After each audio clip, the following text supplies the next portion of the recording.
Oke, lanjut part 2, kebijakan perdagangan internasional. Ini yang akan kita bahas ya, meliputi pengertian, tujuan, kebijakan di bidang ekspor dan di bidang impor. Pengertian kebijakan perdagangan internasional merupakan tindakan pemerintah, baik langsung ataupun tidak langsung, untuk memengaruhi komposisi, arah, serta bentuk perdagangan luar negeri atau kegiatan perdagangan. Tujuannya untuk melindungi produksi dalam negeri terhadap persaingan barang impor di dalam negeri. Jadi, kalau ada barang-barang impor yang masuk di dalam negeri, dikhawatirkan bahwa produksi dalam negeri tersebut akan kalah saing dengan barang impor yang datang. Seperti itu. Oleh karena itu, diadakanlah kebijakan perdagangan internasional. Agar apa? Agar produksi dalam negeri itu tetap bisa bersaing. Nah, di bidang ekspor antara lain ada 4 ini ya: premi, diskriminasi harga, dumping, dan larangan ekspor.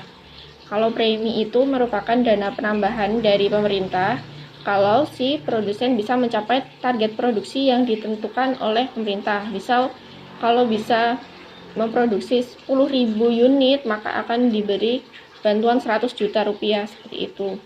Agar apa? Agar biaya produksinya itu bisa turun sehingga harga jauh lebih murah. Kemudian diskriminasi harga, itu penetapan harga jual yang berbeda pada dua pasar atau lebih terhadap barang yang sama. Jadi barang yang sama tapi harga jualnya itu dibeda-bedakan di dua pasar atau lebih. Tujuannya untuk pengawasan terhadap harga jual dan harga beli sehingga bisa tahu elastisitas permintaannya, yang ujung-ujungnya untuk memaksimalkan keuntungan.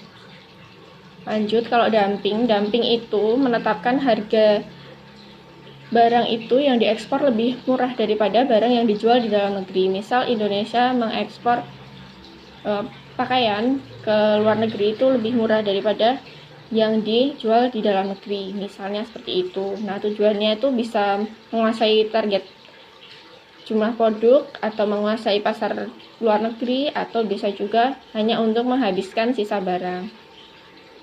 Kalau larangan ekspor itu kebijakan suatu negara untuk melarang semua ekspor komoditas tertentu.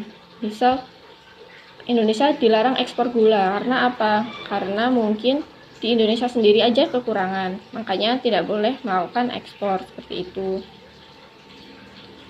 Kemudian kebijakan perdagangan internasional di bidang impor ya. Kalau tadi ekspor ada 4 tadi, kalau ini impor antara lain ada 2 ini.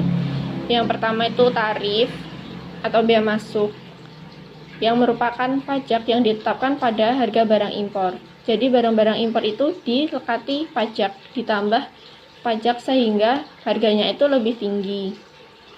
Nah, kalau harga impornya itu tuh lebih tinggi, otomatis nanti produk dalam negeri tetap bisa bersaing dengan barang impor. Kemudian kuota, kalau kuota itu pembatasan jumlah barang yang dapat diimpor suatu negara dalam jangka waktu tertentu.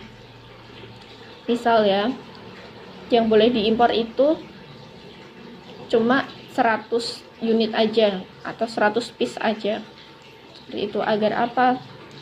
Agar seimbang peredaran barang yang ada di dalam negeri ini. Misal kalau yang di dalam negeri cuma bisa memproduksi 50, sedangkan kuotanya impor itu nggak dibatasi.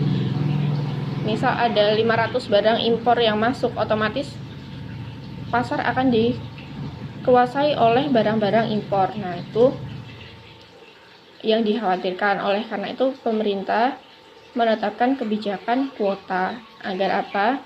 Intinya itu tadi, agar barang-barang dalam negeri tetap bisa bersaing dengan barang impor. Itu cukup untuk pelajaran hari ini. Terima kasih. Selamat pagi.